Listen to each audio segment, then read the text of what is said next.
Pensemos un momento en cómo se debe sentir el fin de un mundo. No el fin del planeta, sino el fin de toda una era, de una forma de ver la vida. Bueno, hoy vamos a meternos de lleno en esa transición. Una transición súper profunda y turbulenta que nos llevó del confiado siglo XIX al incierto siglo XX. A ver, analicemos esta imagen de 1911. Lo que estamos viendo es, básicamente, a las potencias europeas repartiéndose África como si fuera un pastel. Esto es el imperialismo en su máxima expresión. Para la gente de esa época, esto no era algo terrible. Al contrario, reflejaba la confianza ciega que tenía Europa en su propio poder, en su progreso y en lo que ellos llamaban su misión civilizadora. Era la cúspide de su optimismo. Todo ese mundo de certezas se sostenía sobre 5 grandes pilares, pero, como vamos a ver, empezaron a caerse uno por uno. Hoy vamos a recorrer el sueño del progreso, la confianza en la razón, cómo el arte reflejó todo esto, los cambios en la vida diaria y, finalmente, el colapso económico. Este será nuestro mapa para entender el desmoronamiento de una era. Empecemos con el primer pilar, la idea de un progreso sin fin. La gente del siglo XIX, fascinada con la ciencia y la tecnología, de verdad creía que la humanidad iba en un camino siempre hacia arriba, hacia un futuro cada vez mejor. Una idea con muchísima fuerza. Y esa creencia tuvo su momento cumbre, la famosa Belle Époque. Fue una época de optimismo desbordado, de inventos increíbles y de una fe total en que Europa era el centro del universo, el faro que guiaba al resto del mundo.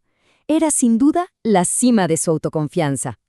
Pero bueno, es justo aquí donde aparece la primera grieta en esa estructura que parecía tan sólida. Se empezó a dudar de esa idea de que la razón humana podía explicarlo absolutamente todo. El racionalismo había sido, digamos, el sistema operativo del siglo XIX.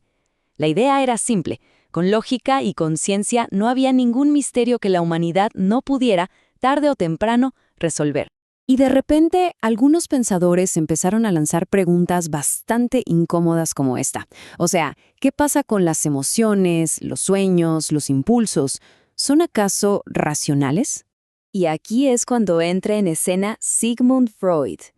Y lo que nos dice es revolucionario. Nuestro mundo interior, el de los sueños, el de los deseos, no es para nada simple y mucho menos es siempre lógico. Básicamente, nos reveló que debajo de esa capita de conciencia racional que todos tenemos, hay todo un universo complejo que nos mueve de formas que ni siquiera entendemos. Y ojo, que Freud no estaba solo en esto. Filósofos como Friedrich Nietzsche también se estaban dedicando a dinamitar las bases de la moral y los valores de siempre. Esto ya no era un ataque aislado, era un cuestionamiento profundo a toda la estructura de pensamiento de la época. Y claro, este terremoto de ideas no iba a tardar en sacudir también al mundo del arte. Y fue justamente en el arte donde este cambio cultural tan profundo encontró su voz más potente. Los artistas, que son como sismógrafos del alma, empezaron a registrar el temblor de su tiempo. Comparemos un poco. El arte del siglo XIX buscaba la belleza, representar el mundo tal cual era. Pero las vanguardias del siglo XX rompieron con todo. El arte nuevo ya no quería ser un espejo bonito de la realidad. Quería ser un martillo para hacerla pedazos y mostrarnos cómo se veía por dentro. Miremos esta obra de Remedios Varo, que se llama El hambre. ¿Se fijan en esas criaturas extrañas como devorándolo todo? Bueno, esta pintura es de después de la Primera Guerra Mundial, una guerra que dejó entre 8 y 10 millones de muertos. Después de una masacre de esas dimensiones, ¿cómo podía el arte seguir siendo el mismo? Imposible. Obras como esta ya no buscan ser bellas. Lo que hacen es expresar el desencanto, la ansiedad, la fractura de una nueva y terrible realidad. Bien, ahora bajemos un poco de las grandes ideas y del arte para ver qué pasaba en la calle. ¿Cómo cambiaron estos tiempos tan revueltos la vida de la gente común y corriente?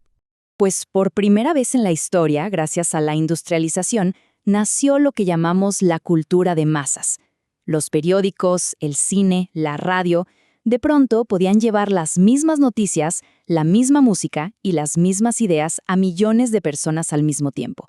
Y con ellos, claro, nació la publicidad, que empezó a moldear los deseos de la gente a una escala que nunca antes se había visto.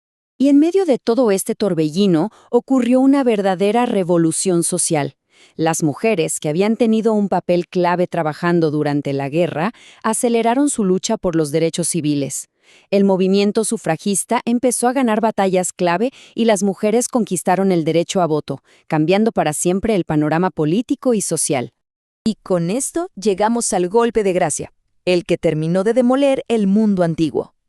El gran motor económico que había alimentado todo ese sueño de progreso simplemente se vino abajo de una forma espectacular. La secuencia de eventos fue rapidísima y brutal.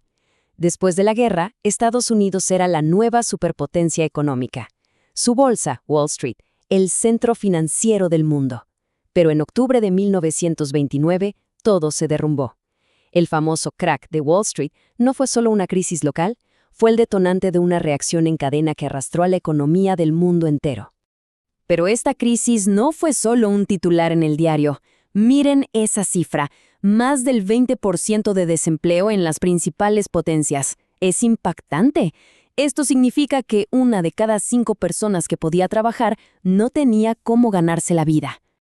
Y esta frase lo resume todo. Resume la tragedia humana detrás de los grandes números. Un hombre, en Alemania, reducido a caminar por la calle con un cartel pidiendo trabajo de cualquier tipo. La Gran Depresión no fue una crisis financiera abstracta. Fue la desesperación de millones de personas que vieron cómo su mundo y su dignidad se evaporaban. Y así fue como el gran optimismo del siglo XIX se ahogó en las trincheras de la guerra, se perdió en los laberintos de la mente y se estrelló junto con la economía mundial. La pregunta que nos queda, y con la que cerramos esta reflexión, es ¿qué lecciones de esa gran fractura del pasado podemos ver reflejadas en los desafíos que estamos enfrentando hoy?